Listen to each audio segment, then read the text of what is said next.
Hi there, welcome to the Sideboard here at the StarCityGames.com Invitational in Richmond. I'm Ken Crocker, here with Jeff Hoogland. How you doing, Jeff? I'm doing good, Ken. So today you brought a little spicy number that features a lot of the new cards from Dragons of Tarkir. So why don't we start talking about what you got? You got like a blue-red Dragons burn counterspell type deck. I think this is the most cards I've ever played week one out of a third set in a format. There's a lot of really powerful selections we gained with Dragons of Tarkir. Sure, with the set just coming out today, I assume you did some testing for this. How did that go before we get into the deck?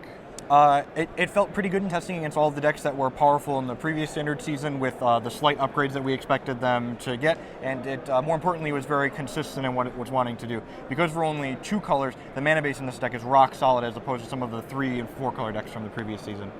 All right, so let's talk about some of the newer cards that you used here. We have our old dragons, we have our Stormbreath Dragon. I mean, we've seen that a million times before, but we got 4 copies of Thunderbreak Regent. So tell me about this card right here. Thunderbreak Regent, I think, could quite possibly be the breakout card this weekend. It's very powerful in everything a deck that wants to push damage wants to be doing. A 4-power evasive creature is good on its own, but this card is almost always guaranteed 3 points of damage. So it kind of has pseudo haste in the fact that even if it dies right away, it's still doing something to them.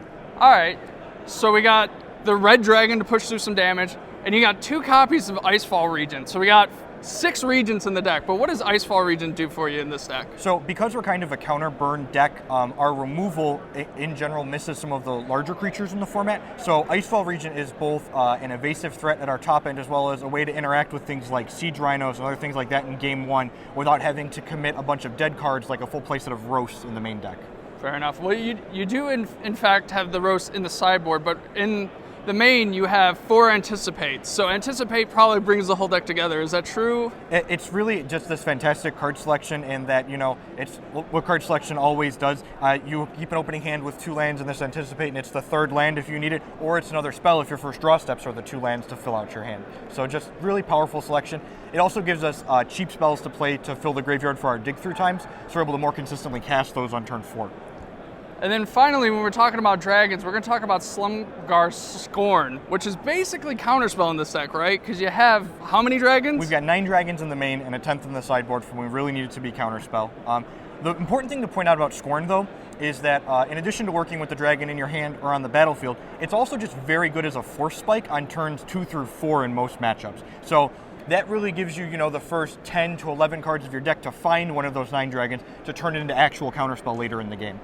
So you're just trying to catch some people off guard here with the Slumgar Scorn, and then later in the game, it's going to be actual counterspell as opposed to force spike. Correct, and even if people are playing around Slumgar Scorn as force spike in the early game, that means their game plan is going to be slower, which means our aggressive burn and flying strategy is going to be more potent against them.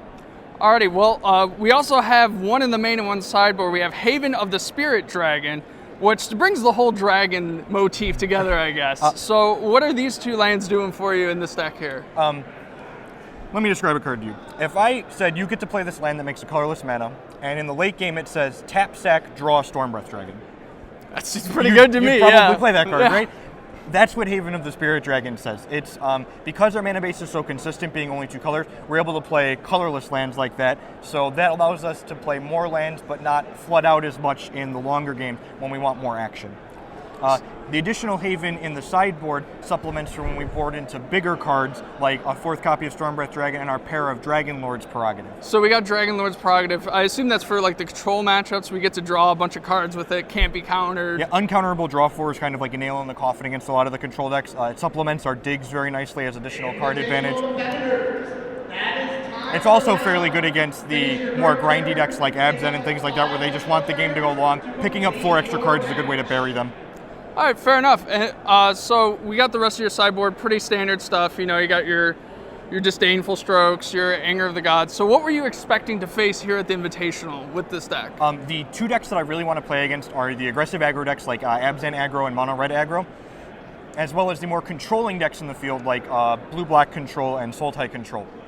The fact that all of our removal in the main deck, except for the 1 Roast, doubles as reach, gives us a very potent control matchup because we're able to just burn them out in the late game. We also, between the digs and the Dragon Lord's Prerogative, can keep up with them on card quantity.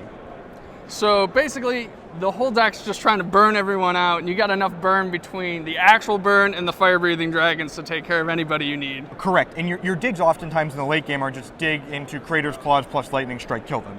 Fair enough.